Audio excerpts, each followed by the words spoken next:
Hello, everybody, and welcome to the Tartar Zone. It's Friday night, and you know what that means. It is Friday night contact, and we are here to talk all things Hollywood, and that's exactly what we'll be doing tonight. We have some Disney news, and apparently there's other Disney news that I've asked to be filled in on. But the Disney news that I want to talk about is obviously Lucasfilm is to produce apparently three Star Wars movies, is the rumor. But the Ryan Johnson trilogy is dead in the water, and Stephen Knight will reportedly write Sharman Obadi Chinoy's Star Wars movie following the departure of Damon Lindelof. We'll be also talking a little bit about Cinderella and the Little Mermaid. A little image apparently has surfaced of the Little Mermaid, and it's an absolute travesty. Dwayne Johnson apparently is being blamed for harming DC, and we'll get into the stuff that has come out recently about that. And we've got so much more to talk about as well, including Lily Savage, aka Paul O'Grady, a bit of UK news for anybody out there, and obviously former gladiator of Vulcan, I think Bernadette Hunt passed away as well. For any of our viewers in the UK and Ireland, you will know what I am talking about. And as I said, we've got plenty of stuff to talk about, including I forgot to put up Blue Beetle as well. Linda Blair's The Return for the Exorcist reboot, which I will be talking about because that's one of my favorite horror movies of all time.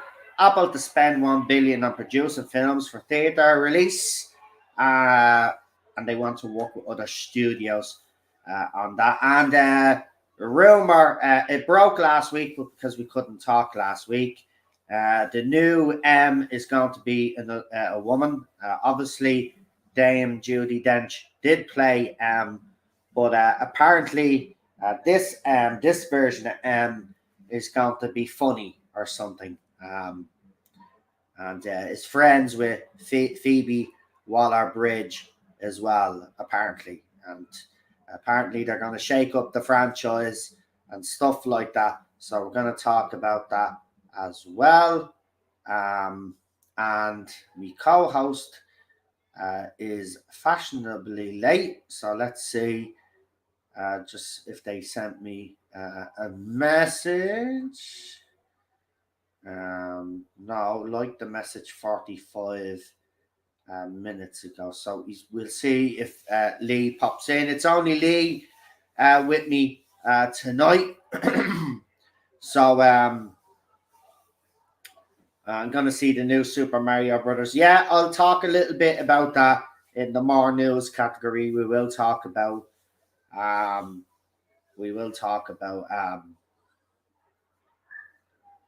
the Super Mario release, because as you know, I'm a huge fan of the game franchise, and I've been waiting for a proper Super Mario movie because we did have the Bob Hoskins one, which is slated, but I have a soft spot for it. But we do have Nicholas Horton in the chat. We have the Warped Eyebrow in the chat. PD Rich, Chris Persia, our head mod, is also in the chat.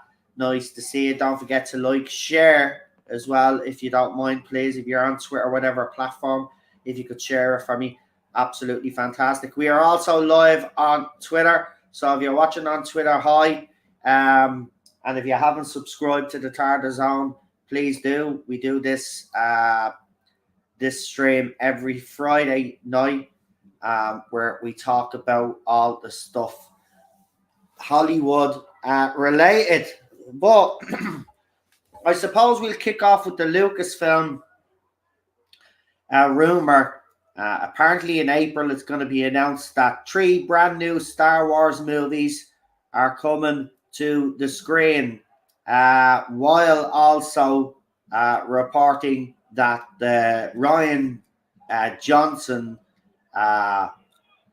movie trilogy that he had planned is officially canned. But I want to ask you guys in the chat, because as you know yourselves, I have watched the movies, you know, but I wouldn't class myself as a huge Star Wars fan. I'm more of a Trekkie myself and a Whovian, as you know, or Doctor Who fan, wherever term you prefer. But what do you guys think? I hear a lot of fans say that the Disney Star Wars franchise is dead. But is it actually really dead, or is it just people that don't like the current direction of Star Wars angry with it? Or is it genuine? It has the IP being diluted with all of these shows.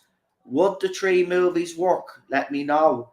We got Garbage in the chat as well. And my co-host, as I said, always fashionably late, but he always shows up when he can. He's here with me now. And I'll ask Lee this question as well, because he's come at a nice time. But for me personally, I'm just going to say, you know, as a non-Star Wars fan, watching those movies was a painful experience, and I'm not even a Star Wars fan. So I don't know why they think another 3 movies are going to rectify or bring fans back. That's my opinion on you. Let me know what you guys think in the chat. Here is my co-host Lee, and hello. Nice to see you. And I will at the end of the stream before we leave let you have a few words on Paul O'Grady, aka Lily Savage, and have your words and tell you if you want to tell your story. You can at the end of the stream before we head off tonight. That's okay with you. Yeah. Right. Yeah, sorry I'm late. I was having a culinary problem. Yeah. I fixed it. Yeah, right. My cooking thing wasn't right. Let's get straight into this, Lee, because as we said, we're limited for time tonight. So let's get straight into it. So Star Wars, apparently the rumor is they're going to announce 3 new movies in April. The Rian Johnson trilogy has been officially axed, and there's another Star Wars movie being made as well by Stephen Knight, replacing Damon Lindelof. And I don't know if that was part of the trilogy or that's a separate movie, so that would mean there'd be 4 Star Wars movies. But got to ask, is Star Wars dead? Is the fandom dead? Can new movies resurrect this? If they were to correct things, I'm not necessarily mean deny everything that came in the other movies, because they're never going to do that. But if they actually start making, like they did with Picard, start making decent Star Wars films, is the damage done, Lee, because of what has come before and the shows that they're peddling right now? Yes. Absolutely dead. The problem is, as you rightly point out, they're not going to undo what they've done. And the fact that they're not going to do that, all roads, no matter what, leads to those three movies, those sequels. Now, Star Wars, for a great many people, is Han, Luke, and Leia. End of story. Without them and the way that they were finished was a complete betrayal of that IP. I don't think anything less than the extended universe or a correction of that will do. So as far as it goes with Star Wars making new movies, anything to do with Disney is toxic at this point. Listen, this is clearly, Lee, you'd agree with me. This is clear, right? And Star Wars fans just need to wise up and wake up. This is clearly the only reason why they're doing this trilogy. It's a cash grab now at this stage. They messed up. They got this famous franchise. They bought it off George Lucas. And what they really needed to do was hit the ground running. Now, I think a lot of Star Wars fans at the beginning with The Force Awakens were actually fooled by that movie. And I think it came weeks later, the realization that, oh, this is like just a New Hope, just rehashed, basically.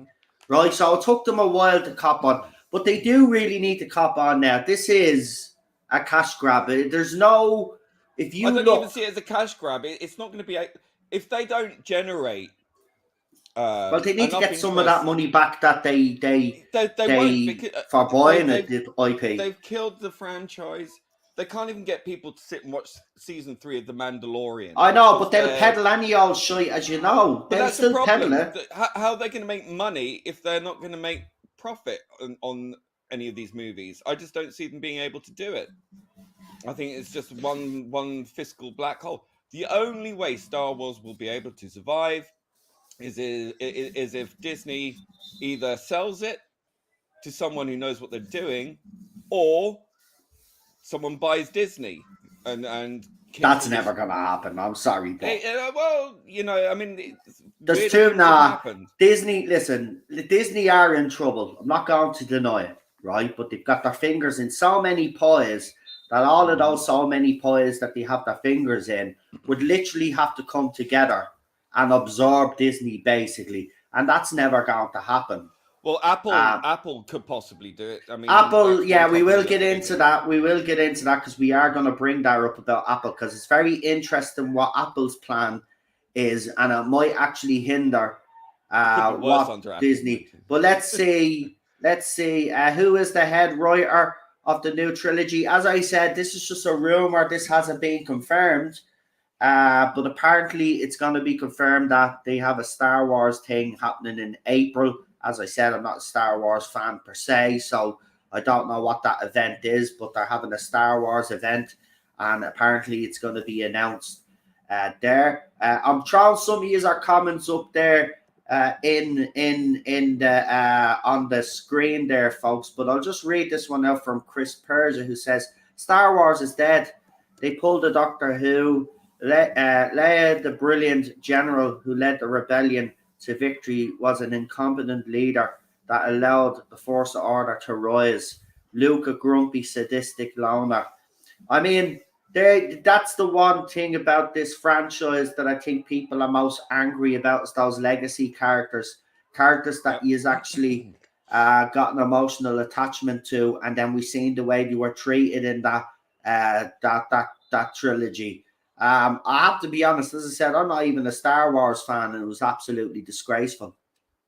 I have to be honest, I don't know how Star Wars fans haven't just sunk. I don't know how you haven't sunk the brand, to be quite honest with you, because you would have every right to do so. But they did get a few things. Well, they started to get a few things right with The Mandalorian, but I heard that's gone to crap, and I've actually lost interest in it, so that just goes to show you. And that's the sad thing. I actually defended The Mandalorian and got a lot of stick for it, but now I haven't even watched season 3 yet. Now, it's probably good. Some people have said it's awful, but I'll make up my own mind. But I'm not in a rush to watch it. So, kind of season 2 didn't kind of do it for me. Do you know what I mean? Yeah, I had that lovely and wonderful cameo, which, I will give credit for, and I think it was a nice little touch. But other than that, season 2 wasn't really great. If you go back and watch it again, it wasn't really great. Season 1 was the better season. Chris again says Star Wars can't recover while Disney and their agenda remains in place. And Nicholas Horton mentioning Paul O'Grady, which we will get into at the end of the stream. So if you want to keep those comments back for now and then write them up when we actually bring up Paul O'Grady, and then I'll read some of our comments out and throw them up on screen while Lee gives his view and stuff. It is sad, but there's 30 years before the sequel trilogy in Filoni's verse. Okay, let me see. They need to spend $1 billion to make a new movies and make $3 billion. That won't happen, says Garbage. We got Jordan Jack Rabbit, who's joined us in the chat as well. He says, hi, guys. Nice to see you there. Nice to see it. I hope you can all still hear me. Because there's something acting up on StreamYard here, but I think you can. I remember years ago in cinema seeing uh, the last Jewish when Ray gave Luke his lightsaber. Last Jedi. I think that's a. I hope that's a typo. I think it is, isn't it? Last Jedi when Ray gave Luke his lightsaber and then he just threw it away. I was like, "What?" Says Drawn Jack Rabbit, and I do think he means Jedi, folks. Whatever the voice he's using has auto tried to correct it, even though like that's what I hate. That's why I knocked that off the predictive text. I always knock it off, man, because you know me, especially running this channel. If I used to throw up something that was, even though I still misspell some things. Me too. No, I make typos, but at least they're my typos, not autocorrect typos. Bobby says he's seeing I think he's talking about the first episode of season 3 of Mandalorian, and he enjoyed it. That's great. I'm not knocking anybody that's like that. It's one of those shows that I've lost interest. I think the book of Boob Fetish or Boob a Fetish kind of ruined it. That's from our very own PD Rich, who likes to use Movie Fat. Who likes to use who likes to use some colourful alternative words. There you go.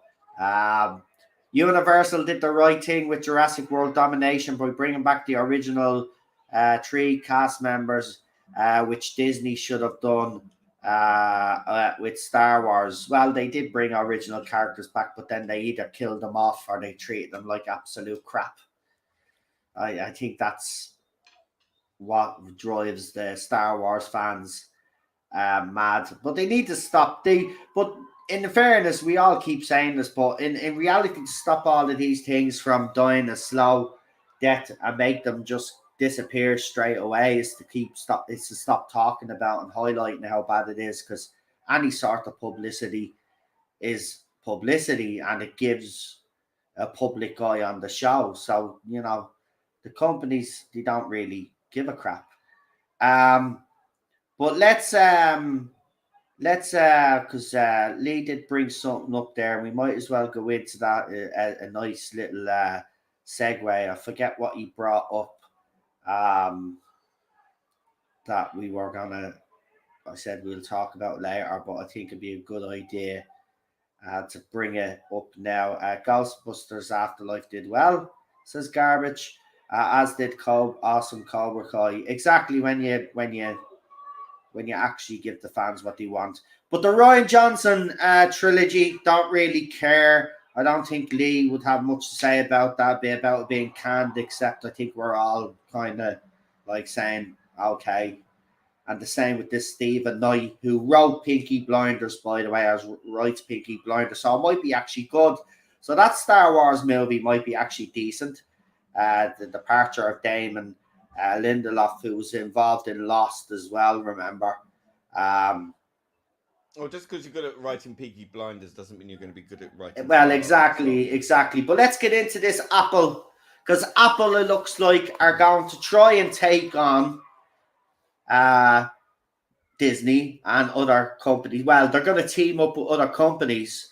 But this is definitely them trying to go up against Disney, and they're going to spend $1 billion on producing their own films, so they're shown in the theater. So this is a move from Apple, which suggests that they want to move into that, because a lot of the streaming platforms, as you know, when they do make movies, they normally stream on their platforms. But Apple want to change it up a little bit, and they want to actually release some of their movies in the cinema. And you know what? I think that's a great idea, because cinema chains have been struggling these last few years, especially during the pandemic, because a lot of them were closed, and a lot have failed to recover since then. I think there's nothing better than the cinema experience. Yes, it's gone really mad expensive, but there's nothing better than watching a movie that you're looking forward to on a big screen with all the surround sound going and all of that. So I'm all for it. I just, the thing with Apple and stuff like that, though, what kind of movies are you going to produce? Are they, what kind of quality are they going to be? Are they going to be agenda driven, or are you just going to be a straight shooter and actually make movies that the audience will go and watch? Lee, what do you think of this Apple deal? Do you think this is a good move by Apple, a streaming service, to go and try chase those cinema numbers and that cash? Going by their content when I had a free trial, no. There was one really good show, Severance, which was brilliant. Is that the Julia Roberts one? No. Okay. No, but it's a science fiction thing. It's really good. Highly recommend it, actually. Right, are you eating right now? Yeah, I was eating my dinner, which is why I was late, because I had to cook the chicken a bit longer. Right, well, do you know what? You could have just sent me a private message. No, do you know what? You keep yapping away there, because I'm just having me steak or me chicken or whatever the fuck you're having. Anyway. When I go on mute, you'll see that I'm probably in between mouthfuls. I don't know. Yeah, The trouble is with the cinema is, it's not really recovered since the lockdowns. And the films that are being put out are not even worthy for streaming, really, are they? Let's be honest. If you look at years and decades gone by, the 90s and 80s were a golden era for Hollywood and the cinema. And you could pluck a year like 1984. That was a great year for movies. I mean, there was several movies that were blockbusters from that year. Yeah. You look at 2023 or 2022 or whatever, and you're like, maybe one if you're lucky, Mm-hmm. I don't know. I mean, Apple is a bit of a woke company. Let's be honest. Love your computers, Apple, but it's not. Well, I mean, if they're going, but here's the thing that I think will kind of, make them think twice about going down that route. I mean, the cinema market right now is brutal. I mean, we're seeing big major blockbusters that normally probably would have done well 10 years ago. Big franchises struggling to actually make the money back after all the costs and stuff like that. In some cases, break even. If Apple were to ignore certain ideology and agenda, and they just made movies for the sake of making movies like Tom Cruise does, I think the company could do really well, and I think they would eventually then be the company that would show everybody else how to do it. This is Apple values profit. Exactly. One of the biggest, if not the biggest company in the world. So yeah, I mean, they've got to knock that woke shit on the head, really. Walt Eyebrow brought up a great trailer there. I don't know if you've seen it, for Asteroid City, a Wes Anderson movie. It looks fantastic. It's like it's like a 1950s nuclear kind of family kind of thing, and it's like looks like it's set in a nuclear village in the 1950s. It's got that kind of 50s saturation to it, and it's a science fiction comedy by the looks of it. It's very dry, very surrealist. I love the look of it. So that is nice. That's come out of nowhere, I mean, we're looking earlier on this year at movies that were coming out this year, like, what was there? Really not much. I think Dune 2 and Oppenheimer are like the only two films that stood out to me, but this came out of nowhere. Yeah. And it looks really good. So, I mean, there is hope. Yeah. Look, they are making some good stuff out there. Cinema, Yeah, but you have to really look nowadays. But they are. But again, Disney are in their own spot of bother at the moment, which Nicholas Horton, I think that's what he was talking about, the latest Disney debacle with Jonathan Majors. So Jonathan Majors has been accused of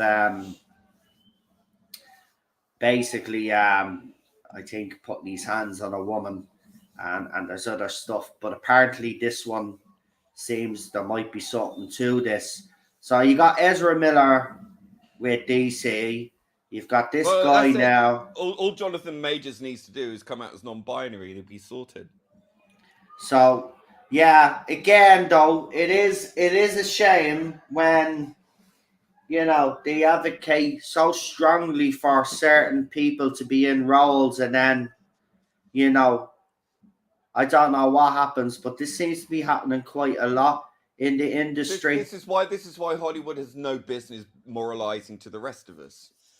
I mean, it's really quite hilarious, not funny hilarious in the sense that it's good funny. It's not good funny. It's bad funny, but it is nonetheless funny that you get Hollywood, which is a cesspool of iniquity and sin and all the other things. I'm not a religious person, don't worry, but you know what I mean. It's hardly the place to be moralizing from your pulpit when it's such a filthy place, really.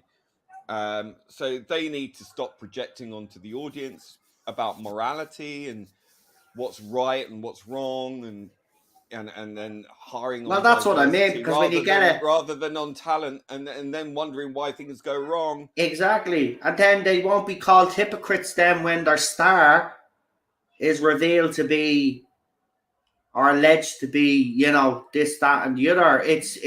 It's not a nice look, and it does weaken their position. I mean, again, I think a lot of people had criticized this casting in the first place. I don't know too much about the character he plays, so I'm not going to sit here and pretend that I do. But it seems to be a recurring theme right now in Hollywood, and it needs to be addressed. Again, Lee is right. You're putting people in positions that they've never been in before because they've been elevated because of a certain movement or whatever like that. And then most of the time, these people can't handle it because the fame has come so fast. Rather than an actor or an actress that has grafted their way for a couple of years before they get that big break, but they're able to handle it because they've been in the pits and the dirt of the industry. I just, it needs to be, really does need to be looked into. It's getting ridiculous at this stage, but let's move on. And it's just, I've only got one bit of DC news this week. If there has been other DC news, I haven't seen it because obviously we're trying to cover some of the stuff that we would have covered last week, this week. So if there is some DC news that I have missed, I do apologize. But the latest that I've seen, the Shazam actor has come out with an Instagram video, I think it was, kind of confirming an article that accused Dwayne Johnson of stopping certain cameos from happening at the end of his movie, Black Adam. Now, I'm just going to say this. Why Dwayne Johnson was given the amount of power that he had at DC in the first place, because it was rudderless. That's why is baffling to me. That may have worked in the past. It's not baffling. It's not. Warner Brothers was in a state of flux, trying to sort out what the future was going to be. This was, I think, before Gunn came in anyway. And it's rudderless. Okay, they were focused so much on culling everything and trying to, reverse fortunes, but they obviously had things already in the pipeline or near completion. And don't forget, Shazam was put off year after year after year, wasn't it? Yeah, the second one was anyway as well. I know that there was a bit of a delay in the second one because if you actually, someone put a side-by-side picture of the actor, the main actor, and he's bleeding aged, man. Well, I'm talking about Shazam. I'm talking about Black Adam. Black Adam has been delayed, for years. Apparently, this is something they've wanted to do for a long, long time. And of course, Dwayne Johnson does take credit for eventually bringing it onto the screen. Listen, Dwayne Johnson has already had a bit of an ego, has always had a bit of an ego. But I am seeing a trend with him. He seems to be, and this is just from watching and certain incidents, because it was the same with Brendan Fraser with the Mummy franchise. I do believe he was at fault for derailing that because of these demands, because he's so eager to become the next Hollywood superstar that he literally do acting. So this is he's had previous before Dwayne Johnson. And to stop cameos from happening, which literally has been confirmed by the actor in the Shazam movie, the lead, well then, why this was allowed to happen is well, Lee has explained why it's happened, but it's just ridiculous. That's not how you run an IP. It's the wrong way to do it. I mean, Marvel's a different story when he gave Robert Downey Jr. Some control, because I mean, without Iron Man, in my opinion, we wouldn't have had the franchise we had, and I could understand why they wanted him to be an executive producer or have more of a say, because it was the right thing to do. But you don't just hand over the biggest IP DC have over to a guy who wants them to shape it his way to accommodate him. Is not the way to go about business. It's not the way to go about it. So yeah, I think he has previous. I don't know what you guys in the chat thinks, but I Dwayne Johnson, I loved him in his wrestling career, but as an actor, I've heard plenty of stories over the years about him. To be quite honest with you, I think he would literally climb over his own granny to become that superstar that he so badly wants to be. But unfortunately, what he doesn't realize is that he's actually quite an average actor, and there are better actors out there than him. Even the action genre, he's not really he's competent. But the thing is, when you conflate being an actor with being a producer, it becomes a bit of a vanity project. No, I understand he was passionate about the character. That did come across. I do understand that. But ultimately, being an actor and having lots of power and money and influence and all this kind of doesn't necessarily mean that because you like the character and you want to do good by the character, whatever, that you're going to make all the right decisions. I think that's a mistake.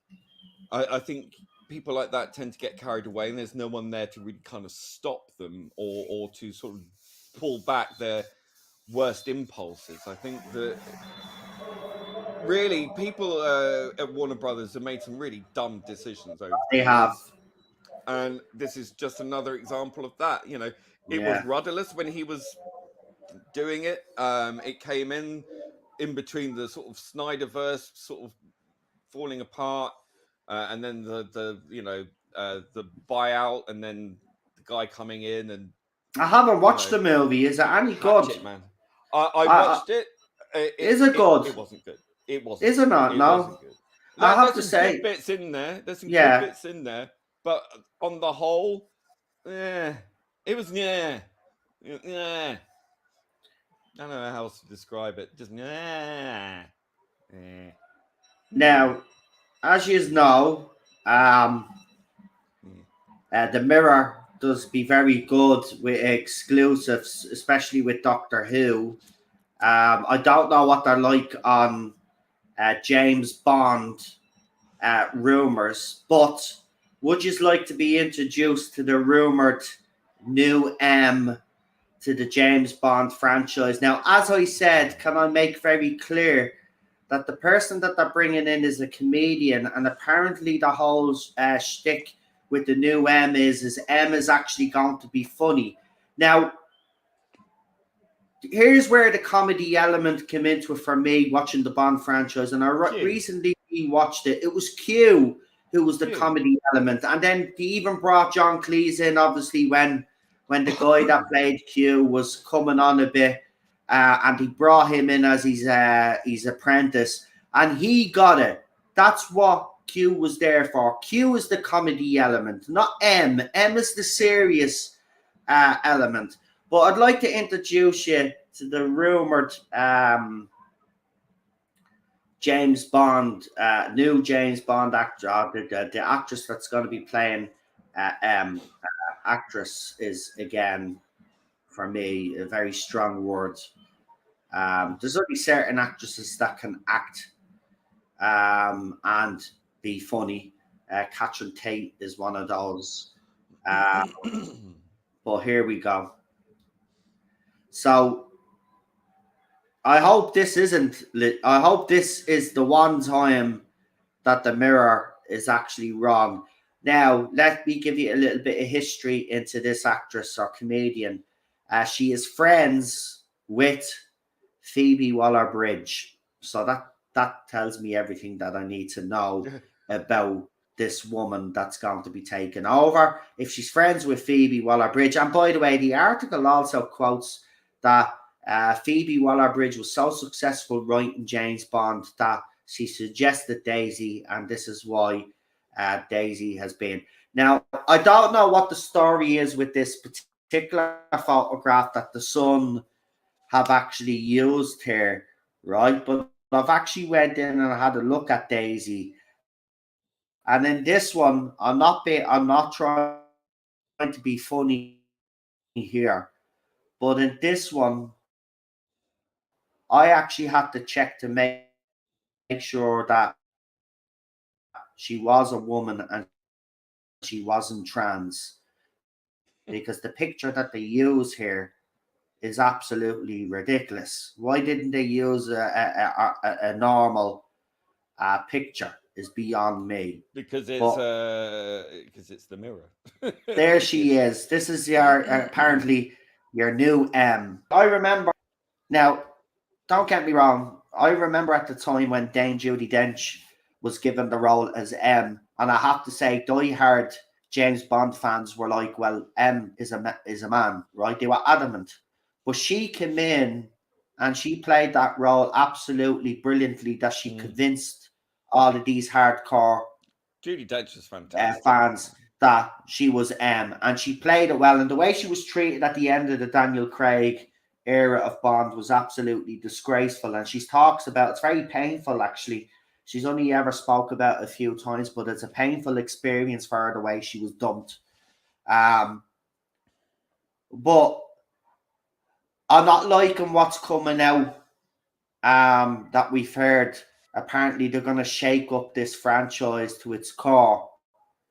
What does that actually mean? Well, you don't have to be a Sherlock Holmes to figure out what they actually mean by that. James Bond is going to be wokeified because some people out there just can't handle the fact that there's a womanizing assassin that has a liver problem that goes out and murders for the British government. Apparently everything has to be now, I don't know, politically correct, if that's the right word. I don't even think that's the right word to use nowadays with all the madness that's going on. But James Bond, I was saying this to Lee because me and Lee are great. We do love James Bond. Roger Moore is Lee's favorite Bond. Obviously Sean Connery is mine, but we're both in agreement, and we were when we were talking about Bond, because we've brought this up a couple of times, myself and Lee, and I was thinking, why not go back to its roots with this and have it in the 1950s and 60s, absolutely, something like that, and that's what I wanted them to do with it. But if you're getting this woman in, well, then to me it suggests that this is not going anywhere back. It's not going to be reboot the way we're going to think. I think it's going to be the same old shite, except it's going to be woker. And two things kind of really derailed the James Bond franchise for me, I think. I know maybe people in the chat will comment on this, but I think two movie franchises derailed 007. That is Austin Powers and The Bourne Identity. I agree. I think Mission Impossible, you could argue possibly as well. I agree with you. I think it tried to I think it was embarrassed by its 80s Bond era because of what and maybe the 60s era, because obviously it was Austin Powers set kind of a 60s character, a pastiche. But I think it felt embarrassed by that. And I think obviously when you had the Bourne franchise and you had the Mission Impossible franchise coming out, it lost its identity and it wanted to be keeping up the new kids on the block, basically. I think that was a mistake. I think what now that Daniel Craig has gone, which has probably been one of the most contentious people since at least Timothy Dalton to play the part, even though Timothy Dalton was. I think Timothy Dalton movies were beyond their time, but they hold up today. I recently watched them, and they're probably two of the best Bond movies. I'm not messing. They are. They're up there. It was grittier. Yeah, it was great. That was a foreshadowing of what was to come with Daniel Craig, but I think Daniel Craig was very po-faced, far too serious for the role, far too. I don't know. There was some elements. No, you're right. He didn't have the characteristics. You're right. There were certain characteristics that he didn't have. The one main trait that I seen with all of the Bonds that they all had, including Timothy Dalton, except with Timothy Dalton, it wasn't as frequent because he only had 2 movies, but it was there, but it wasn't in your face. But they all had that charm. They were charismatic. They also could be a little bit funny. Craig's Bond was never any of those things. You are right. I will admit, right? Yeah, I do like him as Bond. I do like his portrayal to a certain extent, right? But I will agree with you. He didn't have those traits at all. And I think if they had been added to his Bond, it would have made his Bond slightly better, even though they were trying to be obviously super realist with the franchise now and make it more grittier. Yeah, you could have still had that bit of element in it, but they didn't. I think that the 2010s and 2020s are too obsessed with hyper-realism, even though James Bond is completely ridiculous. I mean, it's just so over the top. But it is the hyper-realism. We've seen it with Batman. We've seen it with James Bond. We've seen it with, the DC verse and Marvel and all this, trying to make everything sort of hyper-real. And it just ends up looking awkward and clunky. And I think that's a mistake. I think really what we should be doing now is trying to get to the core of what it is, rather than trying to update it for this hypothetical modern audience we keep being told about, which is complete bullshit. The modern audience, which is basically the woke mob, are not interested in James Bond. Okay, doesn't matter what you do to try and interject this thing and to try and drag in the teens and the 20-somethings to watch James Bond because it's hyper woke or whatever. They're not interested. They're not going to be interested. They still won't watch it. That's the thing. They're trying to change a franchise that these people just won't. That won't even watch it and support it like we would. I mean, just stop with it. That's the thing, and it's the same with Doctor Who as well. I mean, you're trying to chase after this imaginary audience of 20. They're not interested in TV and things. They're more into gaming. They're more into activism, anime and activism. Yeah, pretty much. They just don't have an interest in the same sorts of things. Especially things like James Bond. It's everything they hate, and that's kind of what I feel that they're trying to destroy it rather than to add to it. And I think with James Bond, like you rightly said, I think it's a really good opportunity to actually set Bond when it was written. And actually put it back in the 1950s, 1960s. Get some of that futuristic 60s tech, but do it in a fun, tongue-in-cheek kind of way. Bring some like back. What you said to me. You said you wanted a more like not directly like Roger Moore, but you want some of those elements of the Roger Moore era that you enjoyed. Camp. It was a bit camp, but it was fun.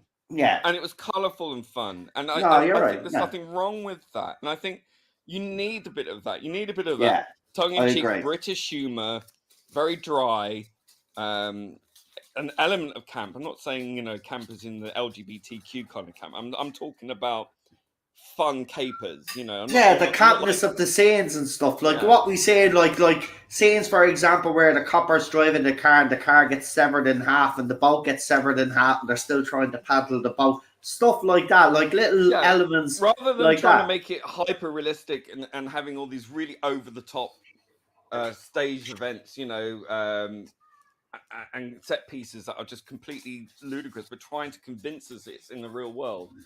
Rather than just doing it, lay into it, make it as outlandish as possible, and be very self-aware about it, but make it fun and bring that kind of comic element to it, that hyper unrealism, you know, Yeah. because that's missing. You know, Doctor James Bond is supposed to be over the top fun. It's supposed to have sharks with lasers, whatever the Austin Powers thing took the piss out of.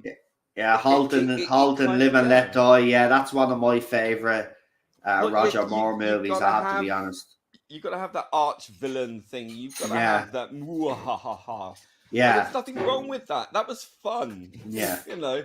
And the No, you're gadgets, of right. course. There is some But set it in elements the of the Roger '60s. Moore. Yeah, Set it in the '60s. yeah. I mean, I that's what the pastiche of Austin Powers was about. But it's been what 25, Well, 30 years Austin since Powers that. So parodied James Bond, and that's the greatest compliment when you get a comedic genius like what's his face? I always forget his name. Austin Mike Myers. Yeah, Mike Myers. Like he is, he's great. I mean, those movies weren't really my cup of tea at the time. I maybe should actually watch that franchise because I've been watching all franchises. Maybe I will take a look at this Austin Powers franchise again. But I remember when the movies were being released at the time, I had absolute no interest in them. But the greatest compliment is to get either a parody or someone basically, doing a piss take of your franchise. It is. yeah, but I think enough time has passed that people won't make a distinction now between Austin Powers and a '60s James Bond today. I think they could kind of recover that in a way. It's quite amusing there. Nicholas Holt says Ralph Fiennes could have been a good M. He was. He was a M. good M. He He was, and was I was M. He was hoping that actually, he was. yeah. Yeah, even though I was mad at them for replacing Judi Dench when Ralph Fiennes came in and he had that bit of conflict with Bond at first. It was the same with the Judi Dench's there was a bit of conflict there between the two of them. But Well, you could see you'll never beat Bernard Lee though. For me, I think for no, most people that was no, M. But I no, think no, I agree. it made sense for Judi Dench at that time because that's reflecting reality. You got a lot more women in high positions of power, and it did reflect the society we're in. Bringing someone like this actress in, I've seen her in Avenue A. She's one of those awkward comedians, you know, the kind of one who does the kind of you just wind them up and let them ad lib. You know, she's one of those. I don't know why they got. I just don't If you're gonna understand make this. if you're gonna make that comedic, look, it could work maybe if you said it in the 1960s and you had her in and you brought that kind of comic element to it. It may be possible. I don't see it. But if it is set in the 1960s, though, you do make a valid point there because if it is set in the 1960s, there would be that kind of comedy element to it, like the 50s Batman and stuff like that, all that time period. So, in a way, I know what you're saying, you can't see it, but if they set it in the 60s and they did it properly, this is the thing, though. What's Barbara's thinking behind all of this, the executive producers? What do they actually want to do with this franchise? I mean, she's been very open and said that James Bond is a man. So when we're hearing stuff like this, it kind of contradicts. Is she trying to compensate in some way? So we keep Bond male, but you're going to make concessions somewhere else? Because I don't think you should make concessions. You should write James Bond the way it should be written. End the story. And if you can't do that because the modern audience is too sensitive, as you believe, well, then they just don't make it anymore. It could be. Look, I mean, look, she's getting on a bit, right? So, like, I think it could be a case of she's trying to be in touch with the quote unquote modern audience, and she might have people bending her ear. I don't know, but I just think she should get better counsel. Really, killing off Bond, spoilers, in the last movie, not the greatest idea. I thought that worked for me. We've all had theories about why James Bond is a different guy every few films, but it's never been explicitly shown on screen. You know, like I've always kind of assumed that I agree. 007 was a sort of Manchurian candidate, like a guy who gets given a false backstory. I know where you're going with this, and I'm itching to say so because I kind of agree with you to a certain extent. But if you're going to reboot this franchise, which has been talked about even before we saw No Time to Die, the ending of the Daniel Craig Bond movies actually makes sense that they'd kill him off, because it's going to be like when they bring back the new and I'm only speculating here, but I would assume what the producers are kind of going for here is a kind of rebirth of James Bond, and that's why they killed him off in the last one. Well, that's why it would make more sense to me to take it back to the 1960s. Yeah, I agree. Yeah. That way you have a nice bookend there, and then you can kind of do a reboot of the James Bond franchise by just bringing it back to its roots and just going from there. I think that would be the way to go. That's what I would do personally. Yeah, no, I agree with you, man. I'm with you on this one. Listen, we'll keep an eye on this James Bond situation for you folks, because a lot of people are actually interested in it, and in fairness, British people, it's like Doctor Who. At one time, they were very proud of those two franchises. They highlighted the best of British film and TV, and it feels like over the last few years, maybe they've been, well, Doctor Who definitely has been mistreated. I think they took a lot of missteps in Daniel Craig's era of Bond, but I'm not as strong an opinion as Lee has on the Daniel Craig era. I do actually like some of the movies that he did. For the most part.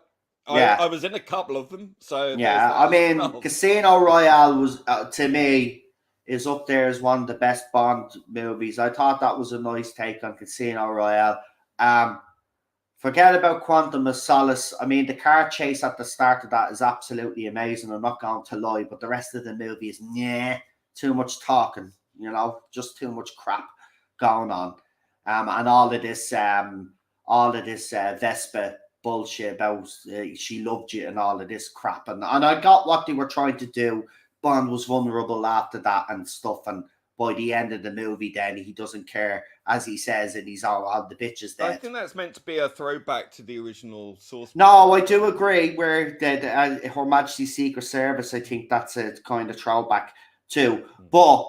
For me, the best movie in the whole Daniel Craig era of Bond, Skyfall. And I don't care what anybody says.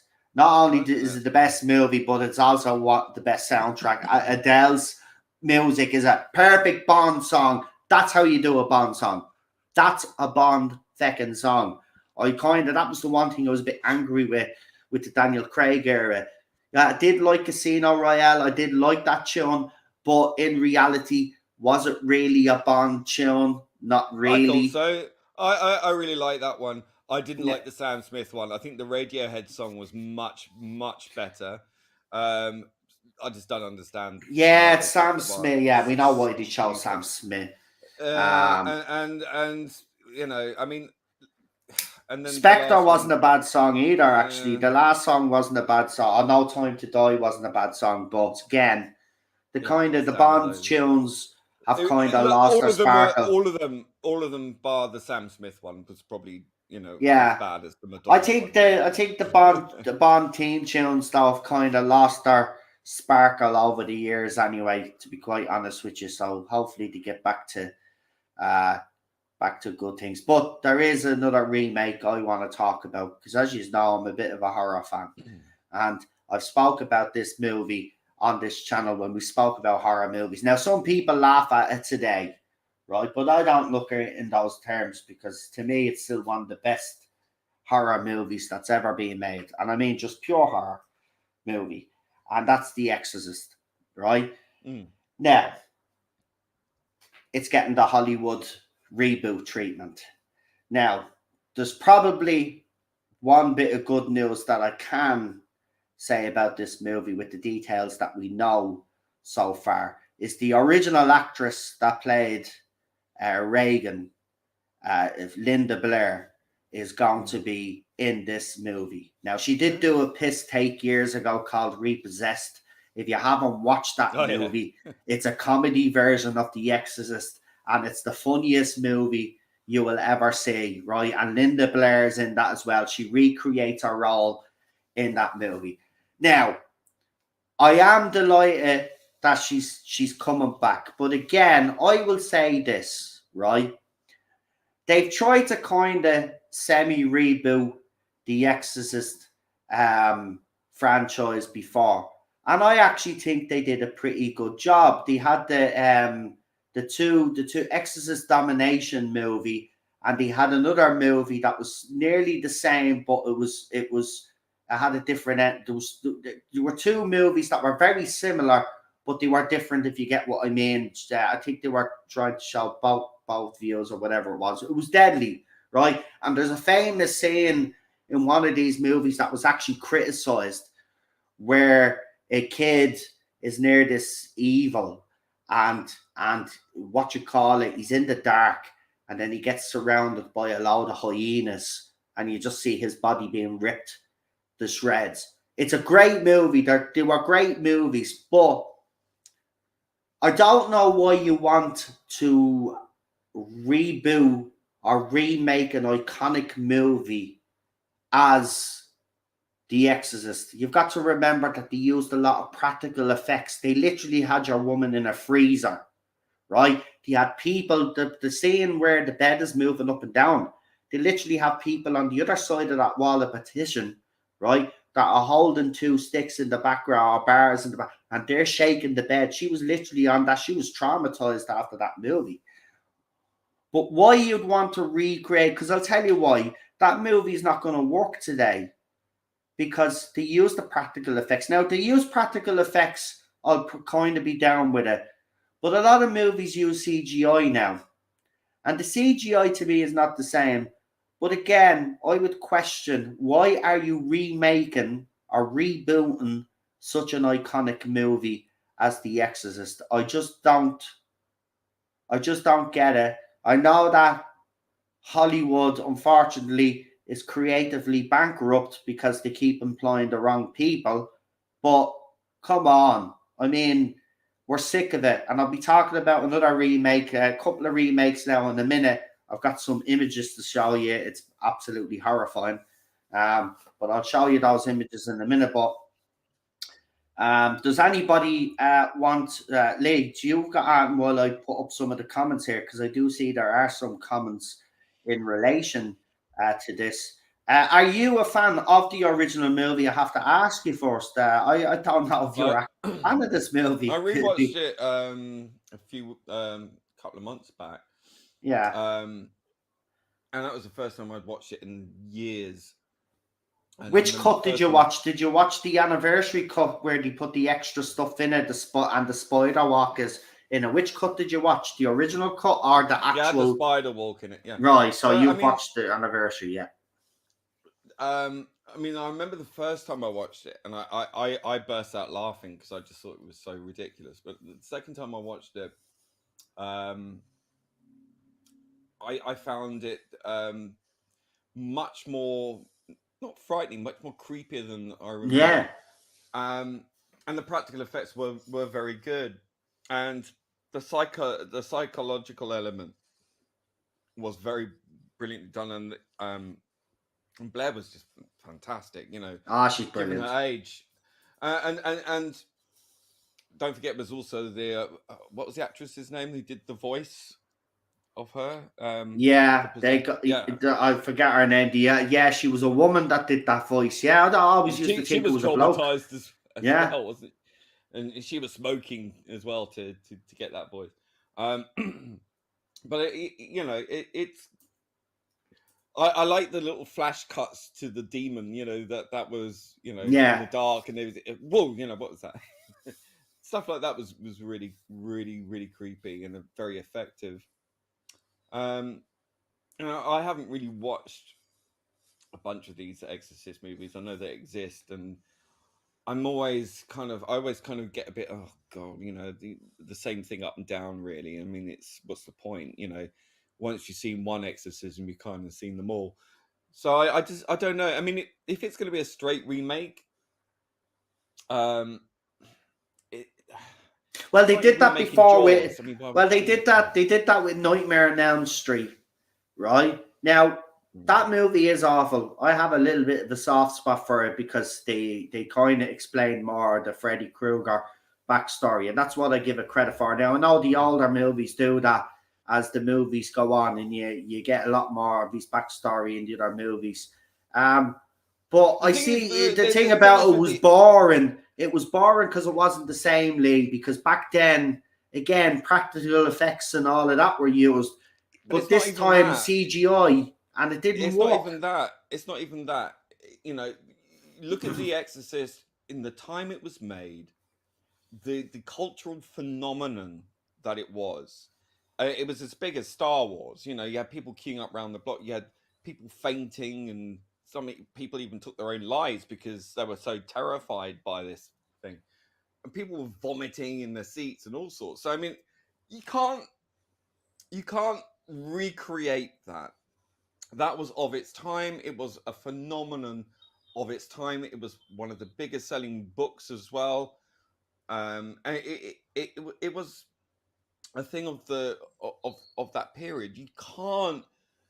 No, everyone nowadays has seen so much violence or CGI or horror movies or whatnot for decades now, and have become desensitized by it. I just honestly do not know how you could ever sort of replicate that feeling again with an audience who are now more cynical than ever. Kids growing up being completely desensitized by violence and graphic, imagery of demons and possessed, and because it's been done over and over and over and over again, and kids are getting more exposed to these things even through video games, which is much more immersive. So that when you see something on a screen that you're not interacting with, it's not the same, So a generation of kids growing up playing video games, immersing, engaging with horror in a very visceral, real-time kind of way, engaged directly with it. How are you going to do that on a two-dimensional screen in a cinema? I just don't think it's going to have the same cachet. It's not going to have the same cultural phenomenon. It's a rehash, a remake of something that's been done multiple times through different versions of The Exorcism. And we've got another Exorcism movie. I have to say, though, the Russell Crowe one is based off true events. Based on true events. But again, a lot of films claim to be based on true events and are Hollywoodized up, They're true. They over-exaggerate and embellish some of the situations, which they have to do for movies. But this exorcism movie that they're bringing out, this was Pope John Paul's personal, Pope John Paul II's personal exorcist. So basically, any exorcist that needed to be performed, this was the top guy that did them for Pope John Paul II. I've seen the trailer. It does look great. I have to say, my favorite scene in it is he says something about Russell Crowe's priest says something about God will will it if he wants it to happen or something like that. And then the demon turns its head, and the comeback line is something like, well, the God didn't do that in there, basically. It looks interesting. Look, this movie does. I like those type of movies. I do like ones that are based off actual events, because then after I watch the movie, I'll go and I'll actually do the research and watch YouTube videos and read up on this thing. So I think movies like this can be a good gateway. I'd rather watch the movie first and then read the information, see how much the movie got wrong. Do you know that sort of way? Yeah. I always do that. Yeah, I'm the same. So I can't wait. But for people, there were 2 prequels to The Exorcist, done by 2 different companies. But as I said, basically the storylines were quite similar, but they were 2 different movies. But there were 2 beasts. There were 2 prequels, which, as I said, were brilliant. But again, Lee is right. They weren't really talked about. Because The Exorcist itself, the first movie, is such an iconic movie and a cult classic. Yeah, because once you've had a cultural phenomenon like that, what does Hollywood do? It tries to replicate that. It chases its own tail, trying to get the same result, and it never, ever works. Or very rarely ever works. Let's be honest. You know, PD has to go, so just say goodnight to PD real quickly. Take care, PD. Thanks for popping in. We appreciate it.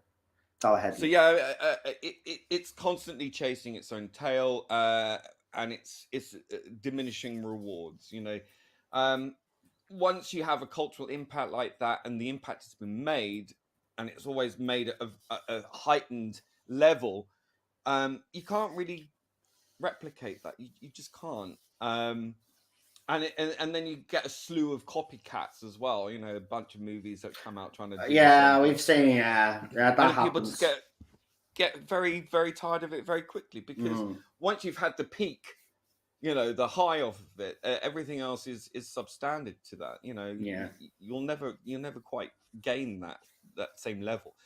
And as I say, you know, especially now where everything under the sun that has been imagined pretty much has been shown on screen. And CGI has become such a thing where it's just so, you know, people are worn out by it. And I just think, really, you're not going to achieve that. So I don't understand. I do understand why they do it, because it's bloody Hollywood and that's all they ever bloody do. How long before they remake E.T. next, or Close Encounters? That's we know. Yeah. I mean, that's going to happen. I mean, E.T. for me, as I said, loved it as a child. I watched it again. I can understand why people say that they find E.T. quite boring now as an adult, but I still love it. It doesn't bother me. I love that movie. I love the end. The end still gets me still to this day. I'm not gonna lie. It's a great movie to me. But you are right. That eventually will probably be remade, and it won't be the same. But I will say this though: do you remember the little ad that they did for one Christmas, and he had E.T. back with the original actor, and he was sitting down on his sofa. Have you ever seen that ad? No. Oh man, check it out. I'm not messing. When that ad came out, everybody was all nostalgic, and it was brilliant. So your man's all grown up now, Henry. Isn't that his name, Henry? He's all grown up now, he is. And E.T. is sitting beside him on the sofa. It's an ad for something, and it's the cutest thing you'll ever see. And I said to myself, do you know what? If they actually made a second E.T. now, I'd be all down for it. If they brought the original, whatever original cast. What? Stranger Things. Wasn't he in Stranger Things? It was a Sky ad, no, says... No, the actor.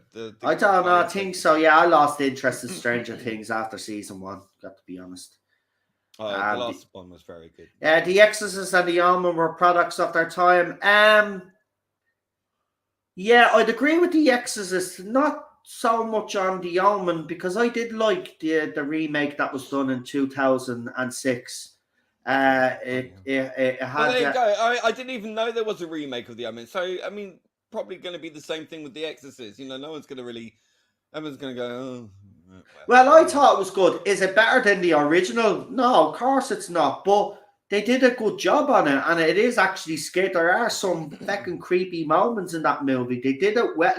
You see, this is the difference, right? The people behind that movie clearly loved the original, and they basically, with their movie, paid homage to it. And that's the way it should be done. It's like the prequel of The Thing, right? That movie gets a lot of stick. But I look at it a different way. If you look at each scene and then you watch that movie first and then you watch the original, right? You see that movie in a whole completely different light. Even where the hatchet, they went into so much detail with that movie. Because in the original movie, when they go to the base and the characters see the hatchet on the wall, you see that happening and it's in the exact same spot. These people that were behind the thing prequel actually loved the content that they were doing. But unfortunately for it, right, it was criticized for CGI. They should have used practical effects. I do agree with that. But it was never going to surpass the original because, again, as you've rightly pointed out tonight, Lee, they're these originals, it's been done before, but they're iconic as well. It's not just about the fact that it's been done before. You have to put it in the context of the time it was made. It was reading the zeitgeist at the time. These things came about organically because that was the way things were just moving. So there was a increase in these kind of horror movies. So they came about on that wave. You can't engineer these things, right? They happen and they become successful because they're left field, and it's just riding the mood at the time. So that's when you have disaster movies or science fiction movies, whatever. You have a ride and a crest, like in the 2000s, the Marvel crest and all that, and it goes and it comes and it goes around in cycles or waves. You can't engineer that. The audience isn't stupid. The audience knows what they like.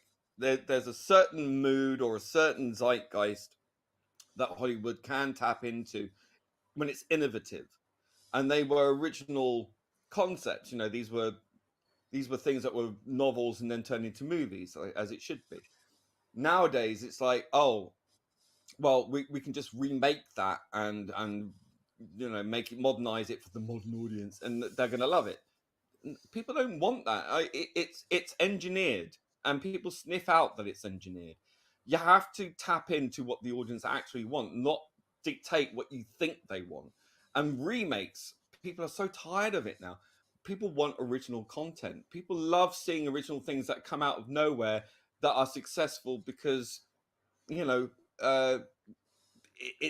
original, it's new. Like Oppenheimer, for example, is well, that's the most anticipated movie. Highly anticipated, and it's an original work.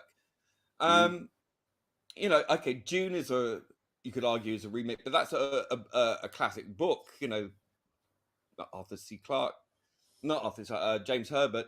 So then you've got that history to it. So there, and it's very different to the original movie from 1984, which is contentious at best. I enjoyed it, but again, it's you can't just manufacture these things. There has to be something in the air. You have to tap into that sort of audience anticipation for the next thing. The superhero thing is dying. There's nothing yet to replace it. So it'd be interesting to see what's going to happen. But Hollywood just hasn't got its finger on the pulse. It's too busy chasing its previous glory. Well, talking about with an audience that doesn't exist. Well, talking about finger, not having their finger on the pulse, that brings me into a nice little segue into the next topic. And I'm just going to throw this up on screen. Ominous. Yeah, of course it is. It's Hollywood. It's Disney. Yeah. Oh, God. So Disney have decided to do a live action version of Cinderella, and I would like you to meet our new Cinderella. It's the singer Brandy. She's a great singer, by the way. I have to be honest with you. And they've released it's Cinderella. I don't know, but the hair looks a bit long, and I was thinking Rapunzel, but apparently she's Cinderella. Prince Asian? There you go. I'm about to put the picture up for you now. Indian gear. Think he's Indian descent. So this obviously this remake is going to be because she's a singer. is obviously going to be a bit of a But it's a musical Western. number. It's an old European folklore. Why are they doing this to European folk? Why aren't they bringing us, as I've said many times, there's so many cultural folklore stories from across the world. Why is Hollywood so obsessed with subverting European folklore rather than focusing on bringing new folklore? Not new, but all other ancient folklore from other cultures and bringing that level of diversity to the screen. Where's the Anansi stories from Africa? Where's the Mahabharata from India with ancient gods fighting with arrows and shit? You know, that I want to watch that. But why is it constantly Hans Christian Andersen that they hate so much that they have to try and subvert it and multiculturalize it and put it in in an ancient European context? It doesn't make sense. It's stupid, and it's basically putting blackface on white characters. For what purpose? Do people with diverse backgrounds want to watch Cinderella or The Little Mermaid? I doubt it. You know, really, what? Why? Well, actually, bringing up, I'm glad you brought up Little Mermaid, because now we can't verify if this is an actual a proper screenshot that has been leaked. You got Peter from Australia in the yeah chat, I've seen that. I sent you emails. Yeah, I'll have a look.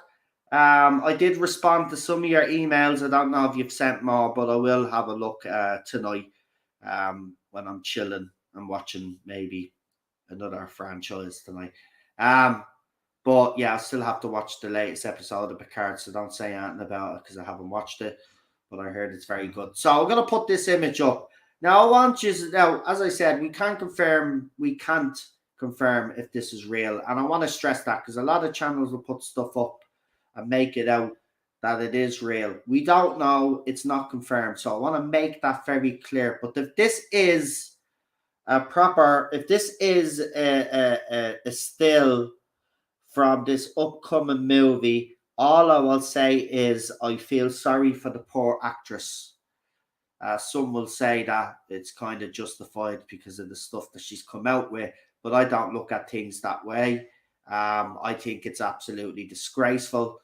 But tell me what is wrong with that image, and I won't say anything what's wrong with the image.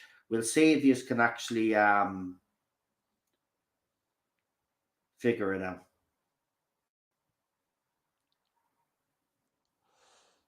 Just bear with me for a second because my computer, as usual, is glitching.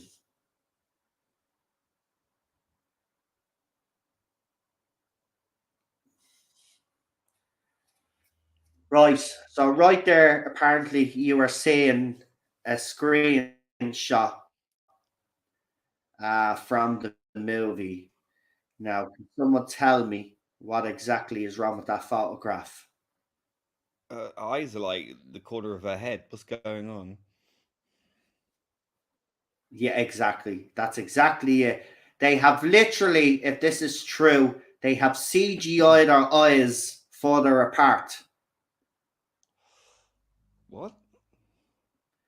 Now, yeah, exactly. You've asked the question. What? Why?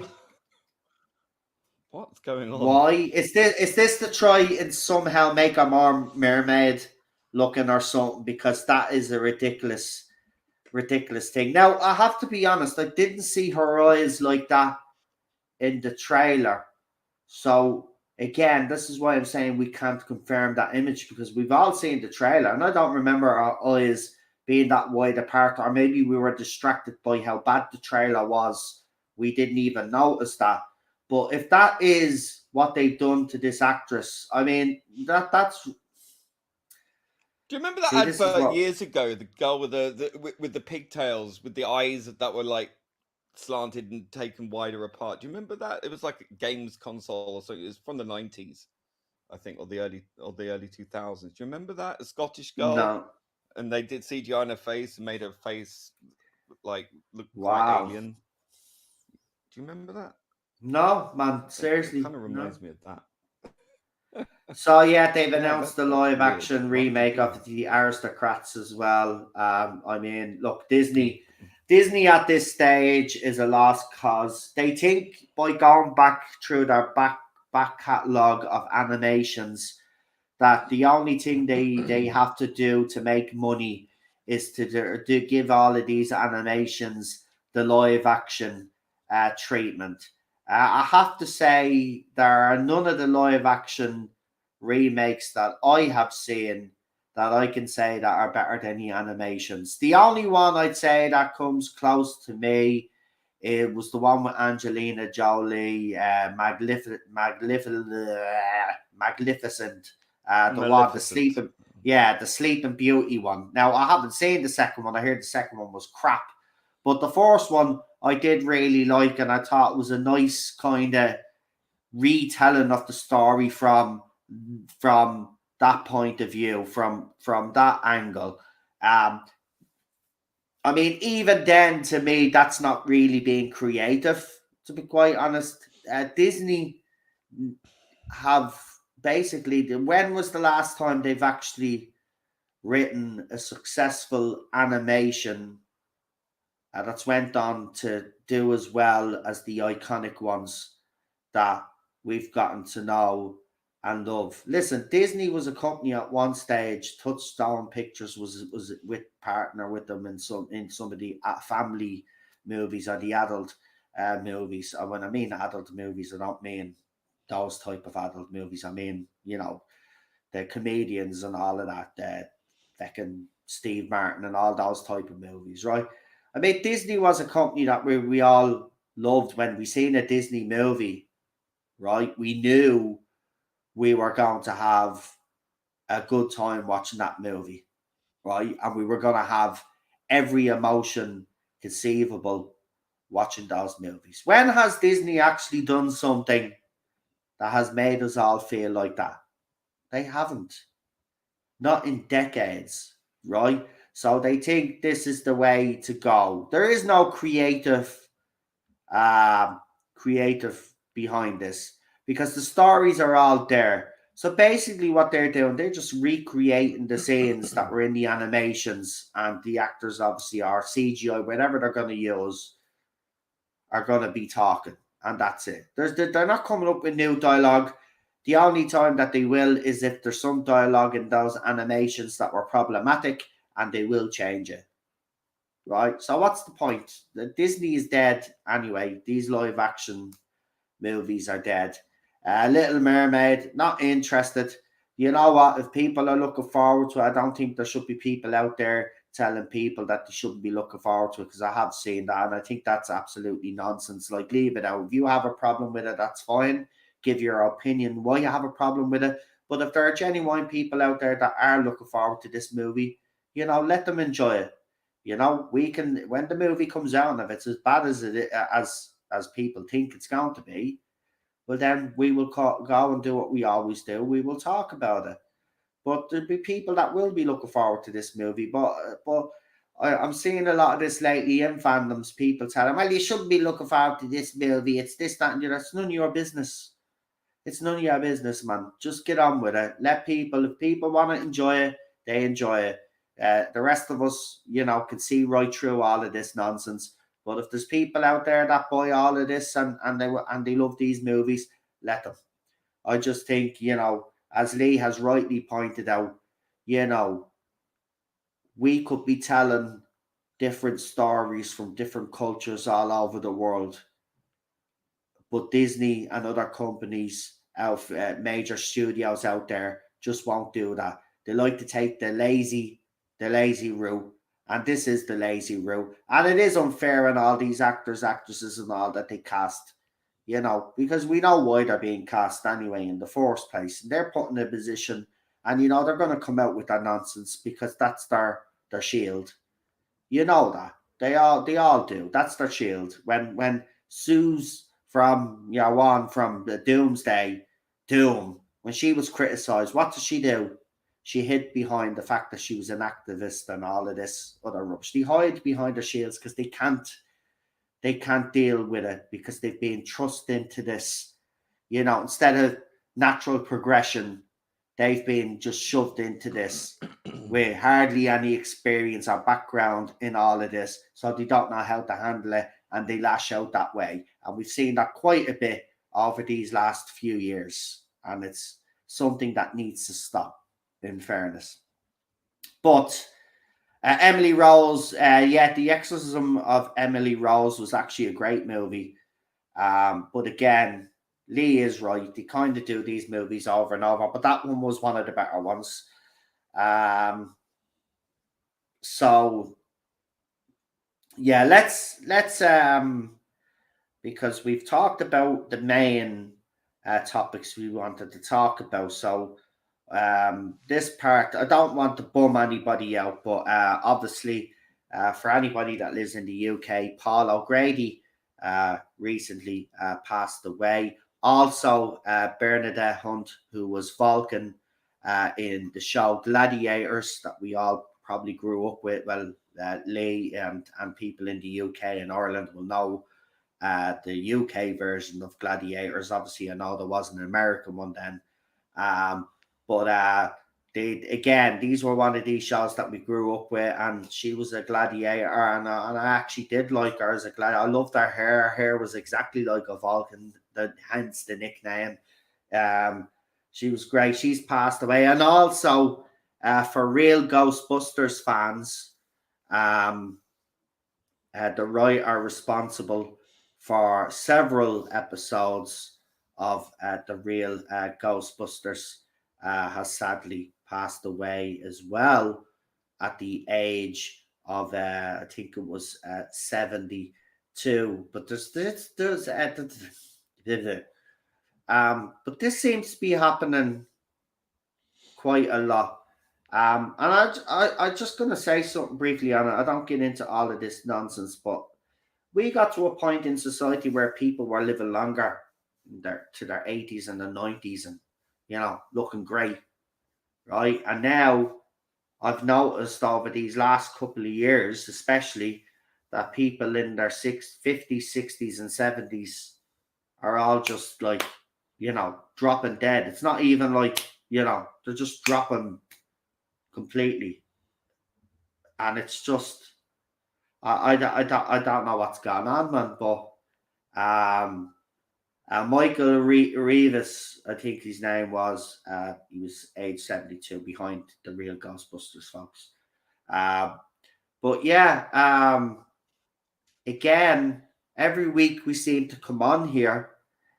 We seem to be announcing another person that has passed away. But I do know for Lee, there's a special connection between himself and Paul O'Grady, because, as you know, Lee has been in the industry, whether it's an extra or doing other stuff in it. He's been involved in the industry, and you got to meet Paul O'Grady, wasn't it? Yeah, I worked front of house in the 1990s, mid 90s, at the Queen's Theatre in Shaftesbury Avenue, and it was during I went to see, when I was on a date, and I went to see Prisoner Sublike H, the musical with Lily Savage, and I loved it so much, and I was looking for work. I was like, "Is there any work going here? I want to work here." And there was, so I started work that very week, I think. Just working front of house, and that's where I met Tom Baker, the famous story. But I was a huge Lily Savage fan, and I was a huge fan of Prisoner Sublike H as well. So it was just a perfect combination. And I was lucky enough to my manager let me go backstage and meet Paul O'Grady, and he was bleary eyed because he'd just woken up, because he was doing the what do you call it, the big breakfast in the mornings as well, so, and then doing the show at night. So he was absolutely knackered, and he was absolutely lovely, very very chatty. Even though he was bleary eyed, he still made time to chat to me, and introduce me to his little puppy that I think if I remember rightly, been left at the stage door, abandoned, and he adopted it, and that puppy was Buster, little Buster that everyone remembers. So I met Puppy Buster. Had a Aww, nice little chat with him. Yeah. Puppy Um, Buster. so Aww. even then, his love for dogs was very apparent, and he's just such a lovely guy. I got to work at that show for a good, I can't remember how long it went on for now, a good few months anyway. And I got to watch Lily Savage every night of the week, you know, well, 5 nights a week, 7 shows a week. Ah. And it was different every night. Mm. Every show was, because he would ad lib stuff and people would just be corpsing. And as front of house staff, we all got to just wear black t-shirts and things. So we were very casual. And we had name badges and like characters from the show, Prisoner Supplicate. So I was the man from the department. And I remember like working at the top circle, the upper circle for the cheap seats. I used to stand at the top of the stairs and the audience would come in. I'd be chucking my keys up and down, going, right, get inside for a full internal search, getting people cracking up and stuff. That was great fun. And when the show ended, I couldn't believe it. I mean, the last couple of shows were great. There was a matinee and they were just putting pranks on the cast all night. So there was like a naked man that ran through the set of balloons. No one knew what was going on, so it was just absolute bedlam. But on the final show, I don't know how it happened, but all we had to do was, when the show ended, was see the audience out, pick up any litter, so there's a bunch of us going around the seats, just collecting all the rubbish and stuff, and then that was it. Do the checks, check the doors, get dressed, and go out. So because it was the last night, there was an after show party at the Arts Club in Soho.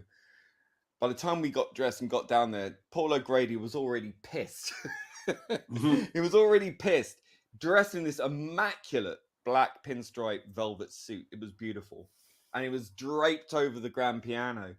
And he was already mid-song. He was singing Que Sera, Sera. No, yeah. Kiss my ass, whatever will be, will be.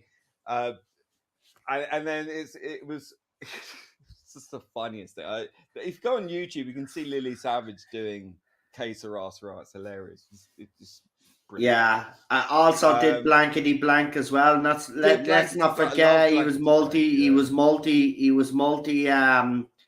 He could multitask in the industry, which I think is the key to his success. But he could seamlessly go from one formula, one genre to the next. I mean, then he became a show host. Do you know what I mean? So from stand up to doing presenting on Blankety Blank, a quiz show, to then hosting his own show and then doing a show about dogs. Obviously, he's brought it up. Paul O'Grady. I mean, Paul O'Grady comes from a long line of entertainers, gay entertainers. Go back to like the Generation Game, and you had Shut That Door, Larry Grayson, and all that. And then you had John Inman, who did,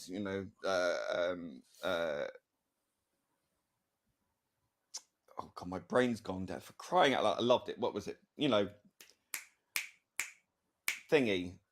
Are you being served? Crikey, O'Reilly.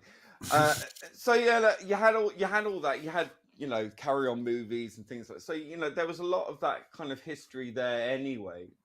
But what Paul O'Grady did was he brought sort of drag a persona to the mainstream from the very edgy material that he would do at the Vauxhall Tavern, and from Liverpool to the Vauxhall Tavern, and he came from a background where he was, he worked in care and social services and stuff like that. So he had a real connection with people, and he brought that forward.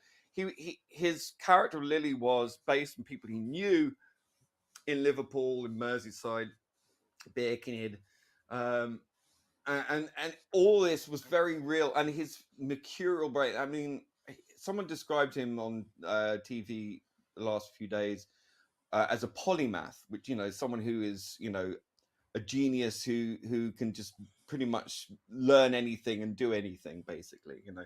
And I can believe that. The guy was mercurial. The wit was like that, you know, straight off. Oh, he was sharp. He was Sharp as definitely a sharp, man. bloody pin.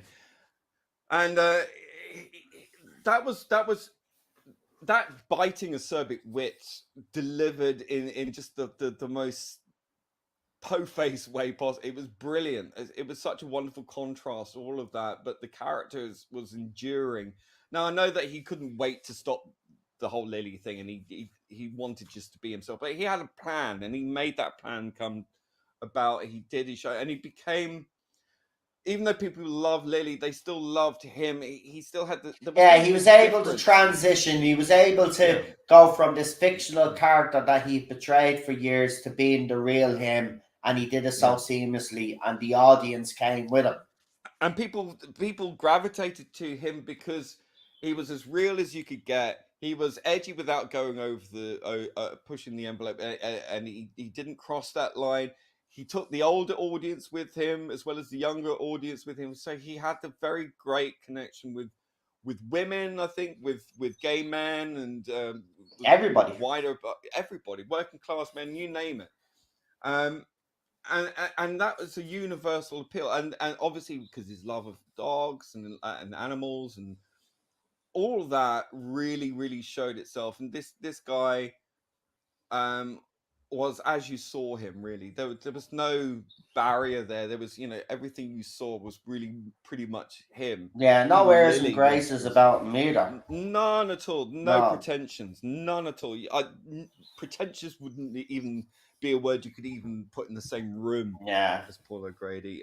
He is a huge loss. Well, yeah, and I was very fortunate that night, even though I was getting really hammered. You know, I mean, I still managed to have a nice little chat with him. And there were times when, even when the show ended, I did go and see him when he was on tour with it, and got to see him there and have a little chat with him there. And yeah, he was just approachable. There was no airs and graces, as you say. Down to earth as muck, and just absolutely wonderful. I am absolutely devastated that he's gone. You know, I mean, even though Lily's been gone for ages, not a week goes by I don't watch at least something Lily Savage related, because I absolutely loved that show. I used to wear out the videotapes of his live performance at the Garrick Theatre, which is just one of the funniest videos I've ever seen, and it's on the on YouTube. You can find it there. It's just what can I say? You know, a wonderful human being, a funny as fuck comedian, just one of the funniest people I've ever seen. I think definitely probably my all-time favorite entertainer. And Paul O'Grady is the human being. You know, just such a great person. I'm so proud of this country that someone like him could be successful and loved as universally as he is, because that shows really how tolerant a society we actually do have, and how I'm kind of tired of this kind of promotion of this lie that it's a racist, homophobic, intolerant country. If that was true, Paul O'Grady would never have made it. Exactly. Lily Savage would never have been on the screens because, as you said, never crossed the line, but came very close to that line. But it was funny. It was done because he was over the line. He did. If you listen to his earlier stuff, my God, you know, it is. But because he is so funny, you could kind of get away, and because the character was so compelling. Yeah, you could kind of get away with certain things that other comedians probably wouldn't. Yeah. You know, Lily Savage talked about, you know, his sister, and you know, what was it again? Oh bloody hell, my brain is just not functioning. But she would just tell stories about, you know, the daughter, the ex-husband, and, you know, the sister, and it would just be so real, You know, you can imagine it, and it's just too funny. You know, that wonderful mix of sort of Liverpudlian and Irish all coming together in this a ticking bomb of a character. You know, the blonde bombshite, as they used to call it. And bringing that to Blankety Blank after Terry Wogan and Les Dawson was quite a big deal. I think, you know, having this sort of 6 foot tall blonde drag queen with quite an edgy sort of toilety kind of humor. Yeah. But it worked. It worked, and the thing as well, the outtakes. The outtakes. The outtakes are funnier. I'd just crack you up, and then had his own show, the Lily Savage show. Yeah, then Blankety Blank. Savage, Blankety Blank, and then, you know, then went on to Paul O'Grady's show, which was a huge hit. And then For the Love of Dogs. Oh, wow. The Bleeding Owl Ones loved him. He was on at tea time.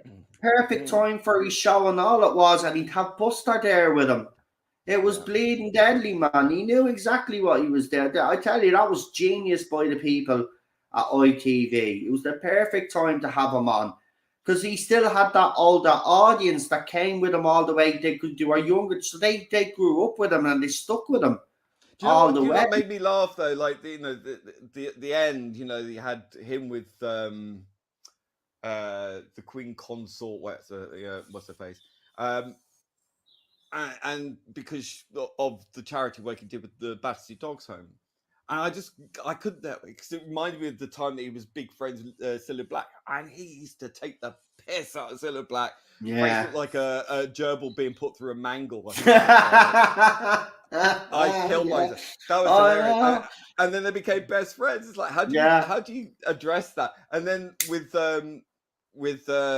Camilla Parker Bowles, it's like, I remember he did the thing with about Diana. He's like, why would you divorce? Why would you get rid of the most beautiful woman in the world and go with someone that looks like Audrey Roberts from Coronation Street? Yeah. I just thought that was that's hilarious. It. And you get away with it.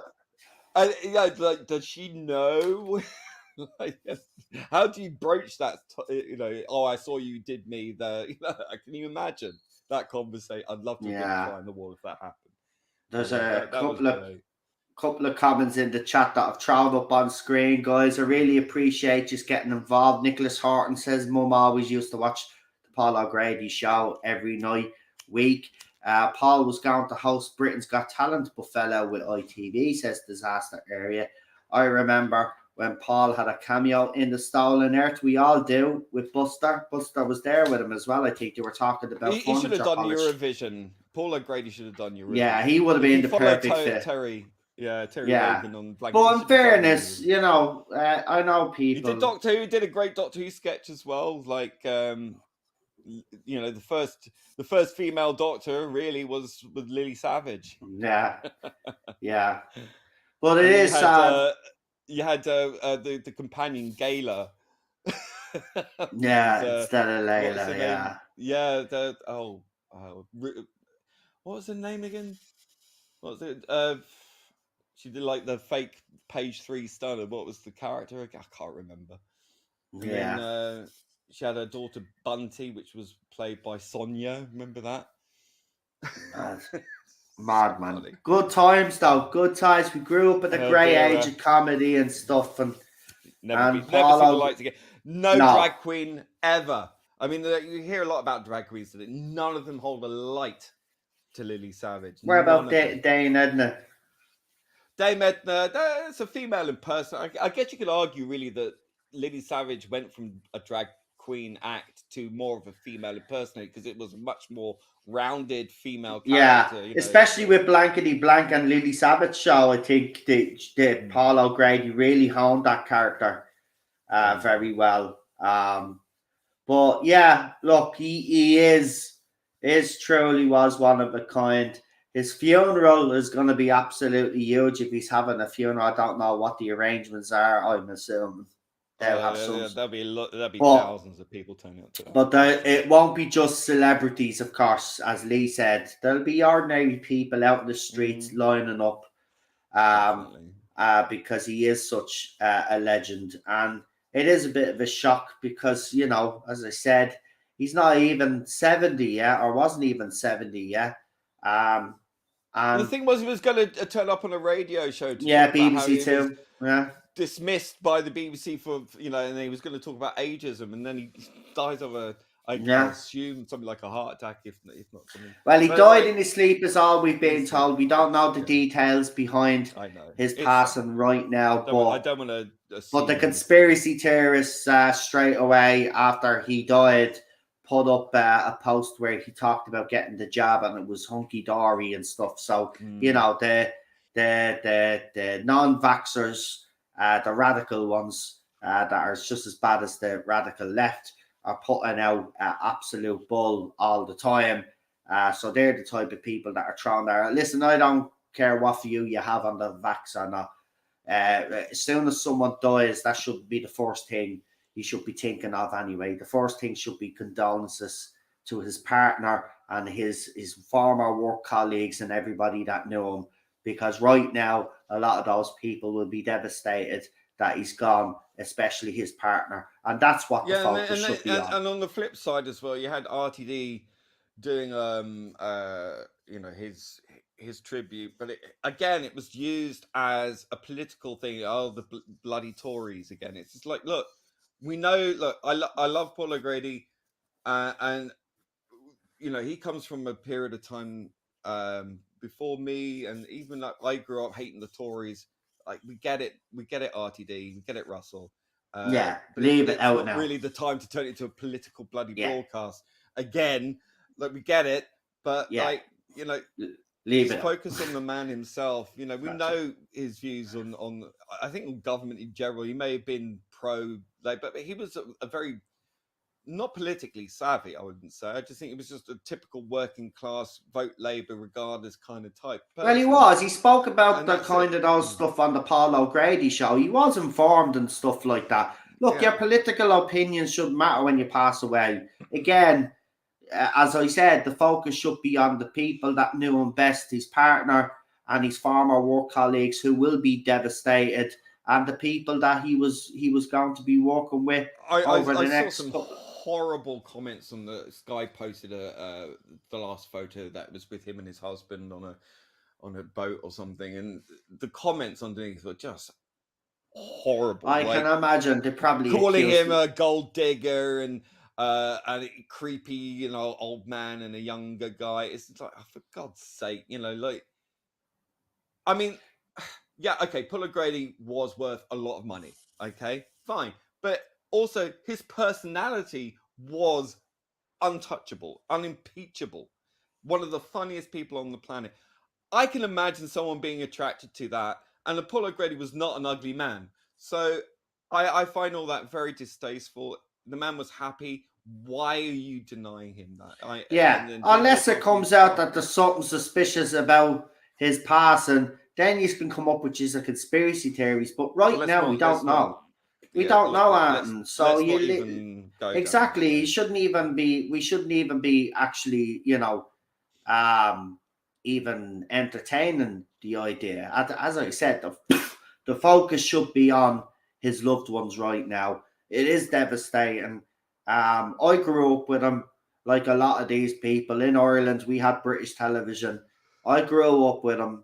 Grew up with the Lily Savage show as well. You know, it's born in Ireland. Yeah. So I mean, look, you know, he was an icon as far as I'm concerned. To me, anyway, he was. Lee has that extra special thing where he got to talk to him a few times. I would have loved him to have a word with this man.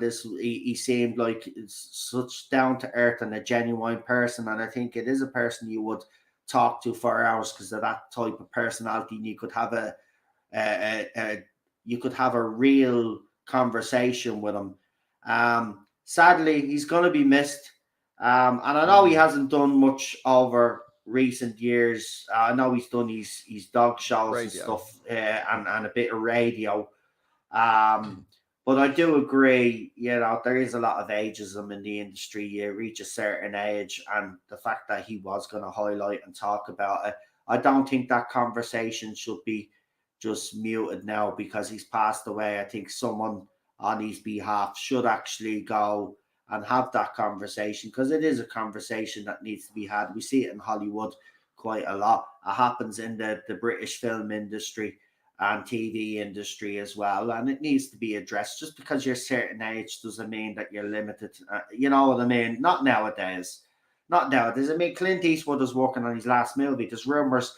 By the way, just want to say, there's been these rumors going around for the last few weeks. Apparently, Clint Eastwood hasn't seen in over 100 odd days or something, and fans out there have been speculating that they think he might have passed away, and they haven't said anything about it, which would be weird. Why would they keep his death a secret compared to others? I know he's a legend, but they wouldn't keep his death a secret. But it's just been announced that he's working on his very last movie. So he has one more movie to do, and then he's retiring. And you know what? He deserves it. I think, look, people can criticize Clint Eastwood's acting and stuff like that. I loved Clint Eastwood growing up, you know, all these spaghetti westerns. And then obviously we had the Dirty Harry franchise and all of that other stuff, and all the other movies that he's done throughout the years. But I think, you know, even though he's done some iconic movies, I think his directing has been absolutely brilliant. Any movie he's directed, even if I'm not a fan of the content that he's covering, well directed. You cannot argue that he's one of the top directors there. So he's working on his last movie, and then he's going to retire. And, you know, he should have really retired years ago, but he's so passionate about it. But he's getting to direct one more movie, and then he's calling it a day. So Clint apart. So for everybody out there that's thinking he is dead, he's not. It's being confirmed that he's working on a new movie. It'll be his last movie, and then Clint Eastwood will ride into the sunset like we expect him to do, because he's Clint fucking Eastwood. And I love that man. He's a legend. Can't wait to see what his last movie is. You know, I think younger audiences, you know, if you're looking to watch a great actor, director, later on become a great director, go and watch Clint Eastwood's movies.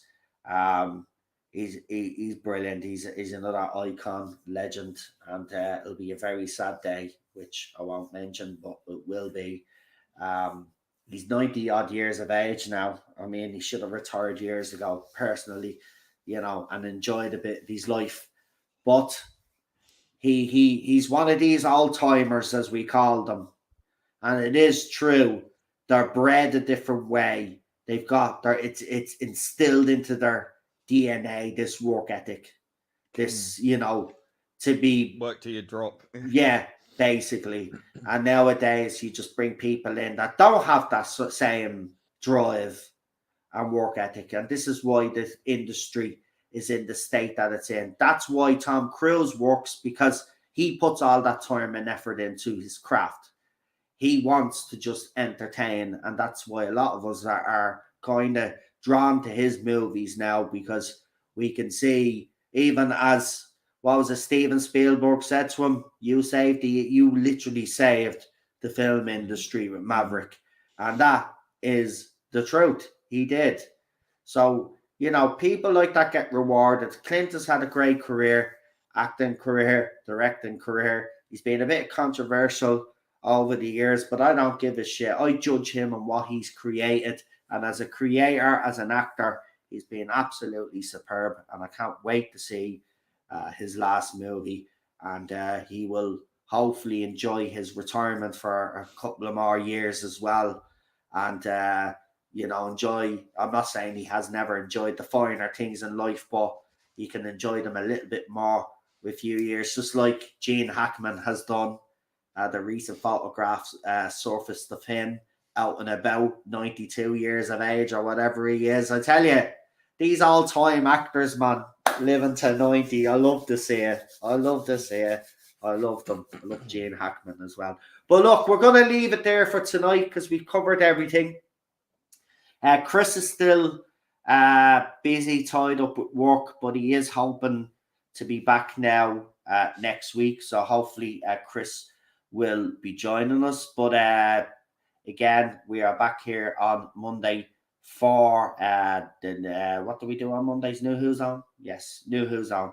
Then on Tuesday, we'll have a preview of what we're going to do on Friday nights with me on the membership stream. So if you're a member, you will get to, you'll get to hear my opinions more, because I like to get the two lads to give their opinions. Obviously, when it's two of us, just the two of us, then obviously you have to give me opinion a little bit more. But when I have the two lads on, I like them to do most of the talking. Lee will laugh at that, but that's what I aim to do, try to get the two of them talk. So the preview one is me previewing some of the articles, not all, because we don't want to cover everything, because that would be stupid. So I'll cover the topics that I want to give me opinion on the preview show. Then Wednesday, as we have replaced the Classic Who Zone, because it's gotten to the stage where PD, Rich is now busy. Also, Lee needs a rest, to be quite honest with you, if I'm honest, because he's working behind the scenes, and he's also, well, he's not on Twitter now, so I hope he has been getting his rest, but he does spend a lot of time on Twitter as well, and it takes a lot out of him. So we've gotten rid of the Classic Who until October. We'll be bringing it back in October, a month before the 60th anniversary, and I think it's only apt that we do that. And what we'll do for that October is we'll do a story from each Doctor, and we'll try leading up to the 60th anniversary, and we'll do it. We'll do it the new format where we'll be discussing the episode. Maybe for the last one, we'll actually do a full stream and watch it. So on Wednesdays, we've decided that 7 o'clock, right? So half an hour later than we usually stream with the Classic Who Zone, we're going to have the Chill Zone instead. And that was a suggestion by Queen Charlotte. So basically what we're going to do on Wednesdays is just basically come on and natter about any old crap that we want to natter about. So whatever is on Charlotte's mind, or if Lee pops up, and if PD pops up, or whoever wants to come on can come on, and we can natter, get things off your chest, as they say.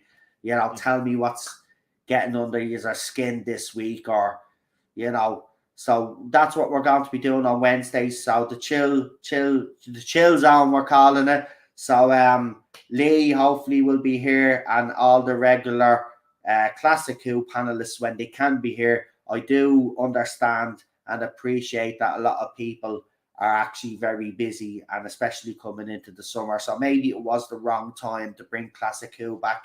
I probably should have left it until the winter, when everybody wants to cozy in and chill and just sit down and listen to the stream. So that's what we'll do.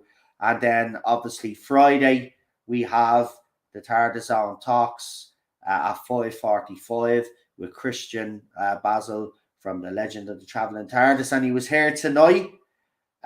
He gave us a little sneak peek of MegaCon. So if you want to check out some Daleks, TARDISes, and Star Wars stuff, he brings us on a little bit of a tour. He does try to get some people to say hello on screen. Some were actually shy, but some did actually say hello. So if you want to check out the little snippet of MegaCon, it's on that stream as well. And of course, I give you my opinions on the other stuff that was happening. So go and check that out. Noel, are we going to do this Alien versus Predator stream? Yeah, just wait until, obviously, we're going to be in the next month now, tomorrow. But just give us a couple of weeks on that one. But we definitely fit it in somewhere.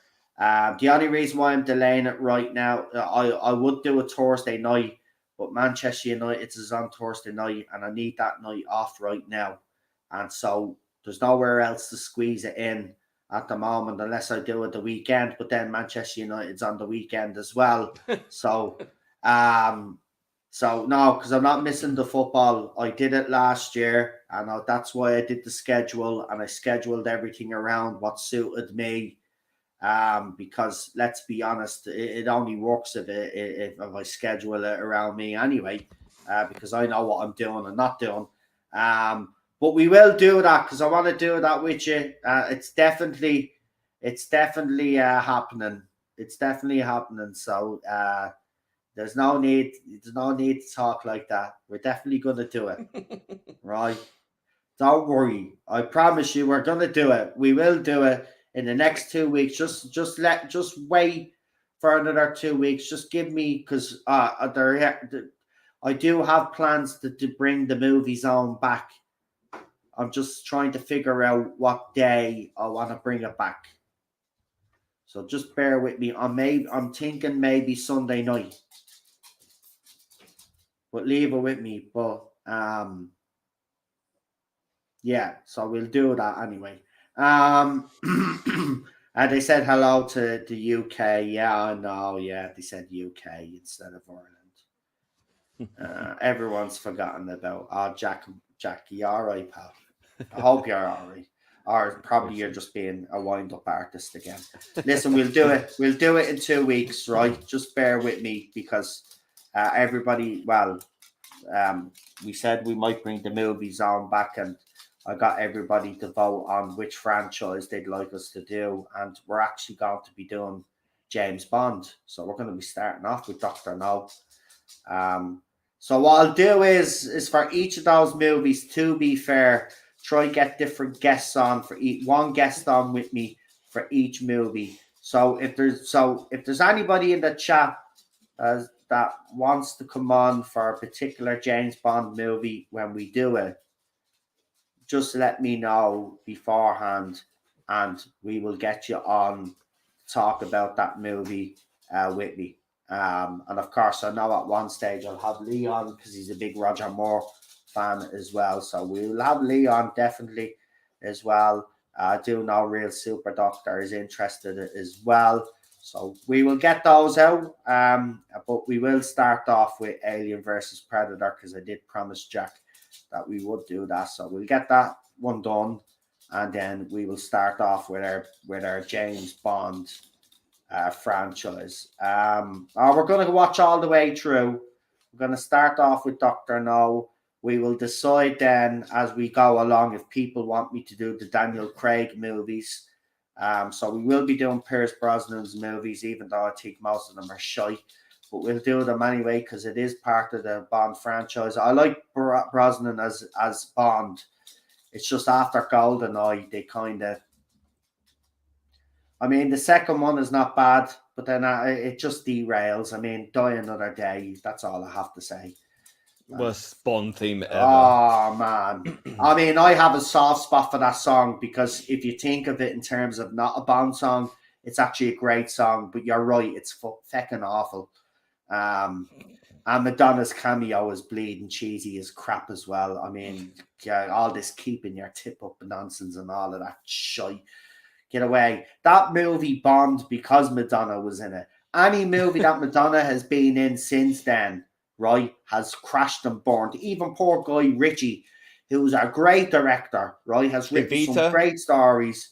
Well, she was good in that. That's before Die Another Day. So I said, in fairness, yes. And for that was 90s, in when she could actually act. I don't know what happened though when she got older. But when she started doing movies and then was in her husband Guy Ritchie's movies, they all flopped. She just get away. We'll get into Madonna next week, by the way, because Madonna, yeah, she's a crazy old one, that one. Anyway, that's what we say in Ireland. She's a crazy old one. But we'll get into the Madonna stuff next week because there's some interesting developments there. Got to do with our charities that I do want to bring up because it is a problem in Hollywood. And we will get into that in greater detail. So we'll leave it there. What I'll do is I'll say a York student uses AI chatbot to get parking fine revoked. I just read that as well. That was quite amusing. That's actually not bad. Oh, and exciting news! If anyone's watching has watched Barry, The fourth and final season is coming in April. If you haven't watched it, watch it. It's one of the funniest, darkest, greatest bits of TV entertainment you'll ever watch. So good. So yeah, that fourth and final season's coming. It looks bonkers. So I'm really, really excited for that. Fantastic. Right, go and do your shout outs, Lee, and then we will wrap it up tonight. Yeah, my channel on YouTube is Audred Audiovisual, or just at Audred, AUDRED. I am on Twitter, but I'm taking a sabbatical from it for a while because it's done my head in. So it's at The Problem Being. You can't add me yet because I've deactivated it for a while, but keep a note of it. I will be back at some point. Yeah. But yeah, other than that, you can still find me on Instagram if you need to contact me in DM or whatever. It's Audred Audiovisual. Fantastic. Me? Yes. That was just the wife with a pizza. Oh. No, that's how I started with you on the movie, The Devil's Pass. I love Bond. My dad named me after Connery, Scotland, forever. Yeah, we will. Listen, I actually didn't realize how popular the movie Zone was until I went back and had a look at the old streams. And as I said, the stream that has the most views on the channel is the Flight of the Navigator one that I did with Real Super Doctor. That got 19,000 views. No. Yeah, but the thing about it is, I'm wondering where all the YouTube money is for that one. Ted's not happy because Cheryl has pizza and Ted wants pizza. Ted will get what he wants. I mean, that's what I mean. Ted just has to bark and everybody gives in. Everybody gives in. But look, that's us done for the weekend. I hope you've enjoyed tonight. As I said, remember, guys, we want to get you more involved in the chat. If there are any stories that you want us to highlight, send me a DM on Twitter. Don't be afraid to share an article or whatever you would like us to cover here. And of course, if we do know what the topic is, we will cover it. Obviously, I will see if the other lads on the panel know what the topic is, and if they do, we will cover it, and that's how we'll do it. We won't cover anything really that we don't really know too much about, that sort of way, because I think that's a bit disingenuous.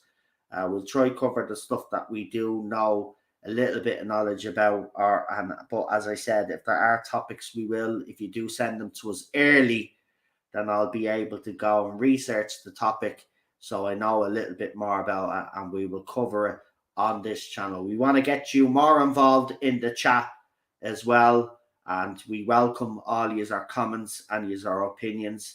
We'll throw them up on the screen. We'll read out as many as we can as well. So I hope you are enjoying this. I'm really enjoying these streams when the three of us are here. Unfortunately, right now, we can't seem to get the three of us on. He doesn't enjoy it when it's just me. I get it.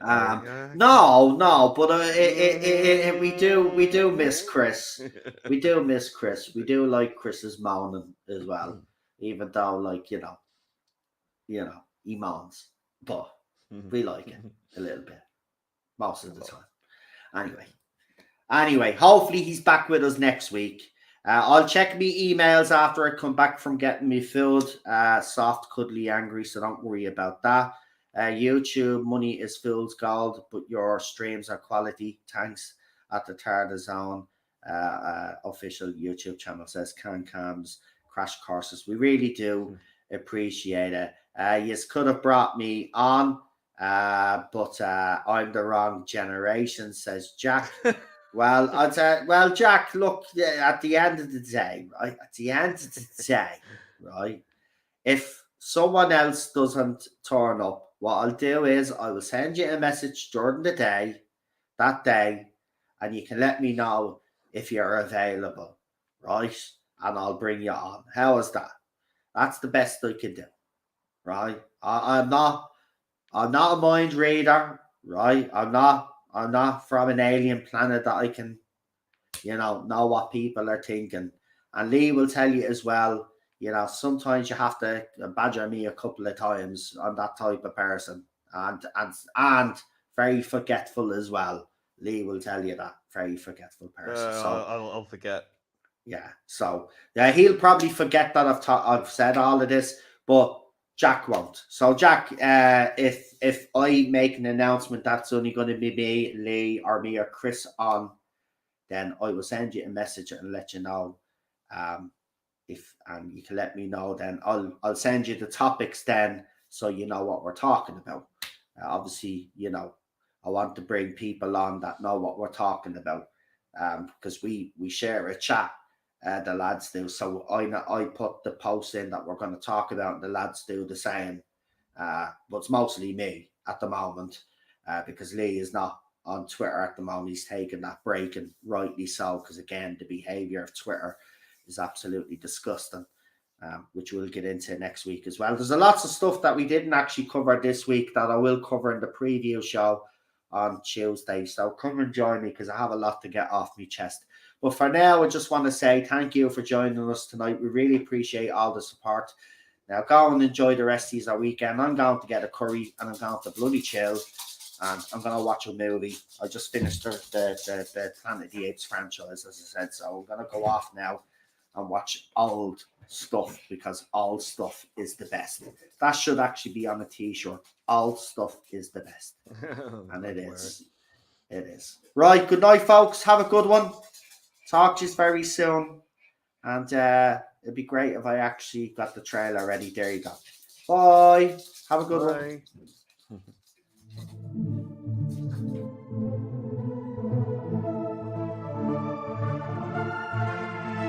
There shall be a